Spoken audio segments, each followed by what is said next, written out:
80 करोड़ लोग ये 5 किलो अनाज से जीते, मतलब 65 पॉपुलेशन ये शूद्र का, SC ST OBC माइनॉरिटी का, ये बेचारा जानवर के समान जी रहा है। हमारे 6,500 जातियाँ बनाई, 90% लोग SC ST OBC जो थे, और क्या कहा आपने पढ़ाई नहीं करना है, और तीनों वर्ण के लोग हमारे माँ बहन का भोग करते रहेंगे। कारपोरेट सेक्टर, जुडिशरी, ब्यूरोक्रेसी और प्रेस मीडिया, आज देख लीजिए भाई साहब, ये चारों के चारों अधिकार खत्म हुए हैं। और मनुस्मृति में देखिए हमारी नौकरी खत्म कर दी। आज देखिए अत्याचार वही हो रहा है। मणिपुर में देखिए आदिवासी बेटी के साथ बलात्कार करके नंगा घुमाया जा रहा है, उनको मारा जा रहा है। गोल्ड मेडल बेटी को जूते से मार रहे हैं, हाथरस में बलात्कार करके जलाया जा रहा है। मेरे देशद्रोही खेती पका दे उसको देशद्रोही कहता है। कोरोना काल में करोड़ों लोगों की खून कर दिया।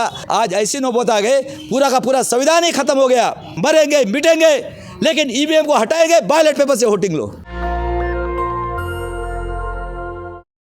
हमारे साथ इस समय महाराष्ट्र से चलकर आए हुए आदिवासी समाज से आते हैं, लेकिन अगर बात किया जाए बहुजन समाज से आते हैं, अगर बात की जाए बहुजनों के इतिहास को तो ज़्यादा जानकारी रखते हैं। क्या कहेंगे सर, जिस तरह से अगर बात किया जाए आज़ादी से पहले तो जितने भी बहुजन समाज के जो भी वीर योद्धा थे, जिनका नाम स्वर्णिम अक्षरों में लिखा गया देश में, लेकिन आज़ादी के बाद जिस तरह से बहुजन समाज के योद्धाओं में गिरावट आई है, क्या कहेंगे इस पर आप? सर सबसे पहले मेरा नाम चंद्रकांत सारकर है। मैं कांशीराम जी के ऑफिस से इंजीनियर था, रिटायर हुआ हूँ। अखंड भारत में 2 महामानव होके गए, उसमें तथागत गौतम बुद्ध और दूसरे से बाबा साहब आम्बेडकर। महामानव की डेफिनेशन जो होती है, हर एक इंसान महिला के पेट से जन्म होता है, और मेरा जो डेवलपमेंट करना है ब्रेन का, वो साइंस और टाइम मैथमेटिक्स से होता है। महामानव ये कहता है कि आप खुद का डेवलपमेंट करो, लेकिन किसी के बारे में बुरा होगा ये सोचना बोले तो पाप होता है। और उन लोगों ने ये बताया, लेकिन मेरे देश का हिस्ट्री ऐसे है कि कुछ लोग हमारे जो महामानव के विचार प्रसारक थे, उनको उन्होंने हत्या कर दिया। और आज देखिए 21वीं सदी में है। मेरा देश का मैं हिस्ट्री बताता हूँ। देखिए आज हमारा विश्व गुरु कहता है कि 80 करोड़ लोग ये 5 किलो अनाज से जीते, मतलब 65 पॉपुलेशन ये शूद्र का, SC ST OBC माइनॉरिटी का, ये बेचारा जानवर के समान जी रहा है। उसके बाद में देखे मेरे विश्वगुरु कहते चलो रे बीमार हो गए ताली थाली बजाओ, डॉक्टर इंजीनियर साइंटिस्ट। आज बताइए मुझे, ताली थाली बजाने से बीमार जाते हॉस्पिटल बंद कर दो। उसके बाद में मेरा विश्वगुरु कहता है चलो रे पत्थर आपका माँ बाप से बड़ा होता है, ये साइंटिस्ट आते। तो देख लो इनकी आज की 21वीं सदी बोलते हैं, लेकिन इनके विचार जो है 7वीं सदी में। अभी मैं थोड़ा सा पास्ट में चलता हूँ। देखो जो गौतम बुद्ध के ये थे, शिष्य थे, चंद्रगुप्त मौर्य के 10वें राजा को मारा गया पुष्पशुंग ने, और अखंड भारत था। उन लोगों ने कपट बुद्धि से पुष्पशुंग ने उनके राजा को मारा, और जो दीक्षा देने वाले लोग थे उनको कत्ल की, शराव नदी में डाल दिया, और दहशत के मारे वो लोग बेचारे श्रीलंका, जापान, चीन भाग गए। और उसके बाद में देखिए अगर 90 लोगों के ऊपर 10 लोग अत्याचार उसको मार के खाएंगे। उसके बाद में देखो उन्होंने क्या किया, दिमाग लड़ाया, एक जाति व्यवस्था मनुस्मृति बनाई। हमारे 6,500 जातियाँ बनाई, 90% लोग SC ST OBC जो थे, और क्या कहा आपने पढ़ाई नहीं करना है, और तीनों वर्ण के लोग हमारे माँ बहन का भोग करते रहेंगे। अभी मैं इसके साथ टैली कर रहा हूँ आज के पोजीशन से। हजारों संतों को मारा इन्होंने, ये किया, बाबा साहब ने अपनी कुर्बानियाँ कर दी और संविधान बना है। देखिए बाबा साहब ने स्वाभिमान से जिन्हें एक मत का अधिकार दिया, स्वाभिमान पढ़ाया। शिवाजी महाराज जी उनके सरदार थे, मुस्लिम और बैकवर्ड थे, कभी महिला के साथ अत्याचार नहीं किया, और स्वाभिमान से जीने के लिए एक मत का दिया। बाबा साहब को इतना प्रेशराइज किया कि 10वीं इनकम टैक्स वाले, लेकिन बाबा साहब बोला नहीं। और बाबा साहब मानवतावादी थे, इतना अत्याचार किया उनको मालूम था, लेकिन उनको था ये 3% है, ये सुधरेंगे। लेकिन आज बताइए मुझे, आपका वोटिंग का आधार EVM ये मनुस्मृति है। उसके बाद में स्वातंत्र्य, समता, बंधुत्व, न्याय और स्वाभिमान से जीने के लिए एजुकेशन, पेट भरने के लिए सर्विस और हेल्थ, क्योंकि हम सब लोग टैक्स भरते हैं। और 4 अधिकार है उसके, कारपोरेट सेक्टर, जुडिशरी, ब्यूरोक्रेसी और प्रेस मीडिया। आज देख लीजिए भाई साहब, ये चारों के चारों अधिकार खत्म हुए हैं। और मनुस्मृति में देखिए हमारी नौकरी खत्म कर दी। आज देखिए अत्याचार वही हो रहा है। मणिपुर में देखिए आदिवासी बेटी के साथ बलात्कार करके नंगा घुमाया जा रहा है, उनको मारा जा रहा है। गोल्ड मेडल बेटी को जूते से मार रहे हैं, हाथरस में बलात्कार करके जलाया जा रहा है। मेरे देशद्रोही खेती पका दे उसको देशद्रोही कहता है। कोरोना काल में करोड़ों लोगों की खून कर दिया, और हमारा तड़ीपार कहता है मैं लंका से आदमी लाएगा, मैं पाकिस्तान श्रीलंका से।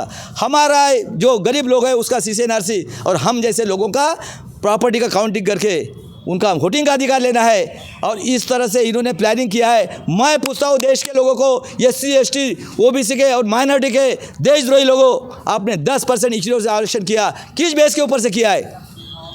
आप लोगों ने ग्राम पंचायत, नगर परिषद, कारपोरेशन, आमदार खासदार, ये खाने का धंधा है और ये जनरेशन टू जनरेशन चल रहा है। और देखिए SC ST OBC में लोग कुछ फैमिली के हैं, OBC के फैमिली के कुछ जातीय बेनिफिट ले रहे हैं। और इस तरह से आज ऐसी नौबत आ गए, पूरा का पूरा संविधान ही खत्म हो गया।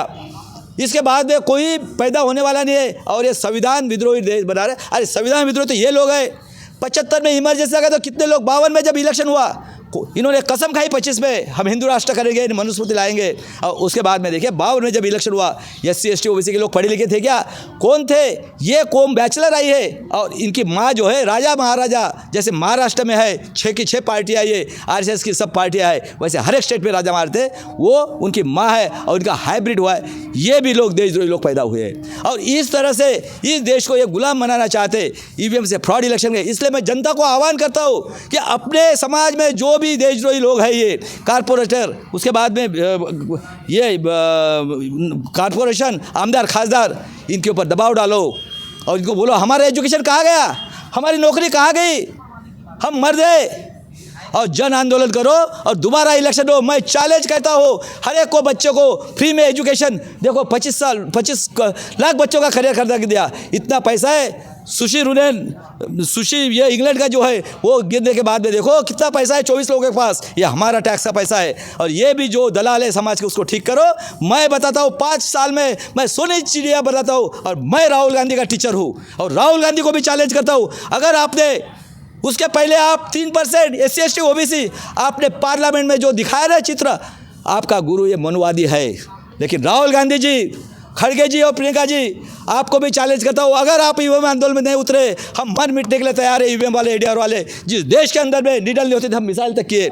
और अगर आपने हमारे साथ नहीं उतरे तो ख्याल में रखो हम मर मिटेंगे। बाबा साहब को, भूमि को इन्होंने सत्यानाश किया, जन आंदोलन किया, सीधे हो गए। उस तरह से मर मिटने के लिए तैयार है। EVM के विरोध में मेरे SC ST OBC माइनॉरिटी के 90% लोगों, अभी ये वक्त है और अगले कौम के लिए, हमारी अनपढ़ कौम थी, गांधी जी के कहने के ऊपर कुर्बानियाँ कर दी। हम गरीब लोग थे, हमारे नेक्स्ट जनरेशन। इसलिए बाबा साहब ने बोला है अन्याय करने वाले से अन्याय सहन करने वाला पापी है। गुलामों को गुलामी की जानकारी करके दो और 100 दिन भेड़ बकरा एकदम शेर के समान जियो। और जो देशद्रोही लोग, अत्याचार करने वाले लोग असुविधा रहेगा, आपको न्याय नहीं मिलेगा। और बाबा साहब ने बोला है, पढ़े लिखे लोगों ने धोखा दिया। ये जो 80 करोड़ लोग थे, इन्होंने रात दिन मेहनत करके इन्होंने ये इलेक्शन को बचाया है। उसके बाद में देखिए भाई साहब, हमारे जैसे लोग संविधान के लिए मर मिटने के लिए तैयार है। लेकिन आज मैं चैलेंज करता हूँ मोहन भागवत को, अभी भी सुधर जा, माफ़ी मांग ले। और वर्ल्ड के लोगों को बोलता हूँ, हिटलर ये 40 साल के लिए था, आज 3000 साल तक कौम है, ये वर्ल्ड के लिए भी घातक है। इसलिए मैं वर्ल्ड को बोलता हूँ, जैसे इजराइल को इन्होंने किया वैसा इन लोगों को ठीक करो। हम लोग मर मिटने के लिए तैयार है। मैं वर्ल्ड को बोलता हूँ, सही बात है, गलत बात है, सोचो। और इसके बारे में मेरे भारत के लोगों, आप निस्वार्थ लोगों, अगले जनरेशन के लिए करना ही पड़ेगा। और अगर ये नहीं किया, बाद में मिलने वाला नहीं। और फिर मैं supreme court, corporator sector, bureaucracy, और इसको बोलता हूँ, आप पढ़े लिखे लोग हो, आप उनके बहका में मत जाओ। जुडिशरी, मेरे बेटा जिसका नाम है भूषण गवई, वो देखो मार्शल कौम है, एक ने डेयरी किया, हुआ इम्प्लीमेंट है, 19 लाख मशीन गायब है, मुंह से आवाज़ नहीं निकलता। ये देशद्रोही है। और वोटिंग लिस्ट से लेकर काउंटिंग तक पूरा का पूरा फ्रॉड हुआ है। मुझे बुलाओ सुप्रीम कोर्ट में और इंडिया में, पूरा वर्ल्ड में लाई करो, मुझे फांसी दे दो। ये मैं रिक्वेस्ट मेरी बहन मुर्मू जी की करता हूँ, मेरे से 6 महीना बड़ी है, वो भी आदिवासी में जुटा दे उसको। इसलिए बोलता हूँ, जय शिवराय, जय भीम, जय बिरसा मुंडा, जय संविधान। मरेंगे मिटेंगे, लेकिन EVM को हटाएंगे, बैलेट पेपर से वोटिंग लो। चलिए, शुक्रिया आपका जो बहुत बात की। तो ये इस तरह से देखिए, आदिवासी समाज से आते हैं और इन्होंने जिस तरह से देश के अहम मुद्दों पर सवाल उठाया, देश की लोकतंत्र व्यवस्था जिस तरह से EVM से डगमगाई हुई है, जिस तरह से देश में गिने चुने लोग हैं जो कॉरपोरेट घराने के आकर, जो पूंजीपति, जितने भी समाज में जो प्राकृतिक संसाधन हो, चाहे मानव संसाधन हो, उन पर कब्जा जमाए हुए हैं, उनको लेकर इनकी बहुत बड़ी चिंता है। देश में जो 140 करोड़ की आबादी है, उन सबको सही से बंटवारा होना चाहिए और सबको इस देश में अमन चैन की ज़िंदगी मिलनी चाहिए। इन्हीं चीज़ को लेकर ये हमेशा महाराष्ट्र से दिल्ली आते हैं और दिल्ली में यहाँ पे आवाज़ आवाज़ उठाते हैं। और इसमें मेन इनका मुद्दा है कि ईवीएम हटाओ, देश में निष्पक्ष और निर्भीक चुनाव करवाओ ताकि सबको सबका अधिकार मिल सके। इस पूरे बातचीत पर आपकी क्या राय है हमें कमेंट बॉक्स में ज़रूर बताएं। शुक्रिया। नेशनल दस्तक की आपसे गुजारिश है कि अगर इसको बचाना चाहते हैं तो नेशनल दस्तक को सब्सक्राइब करने के लिए रेड कलर के सब्सक्राइब बटन को दबाएं, फिर बेल आइकन की घंटी दबाएं। नेशनल दस्तक को बचाने के लिए बहुत ज़रूरी है कि हर खबर को शेयर करें, लाइक करें, कमेंट जरूर करें।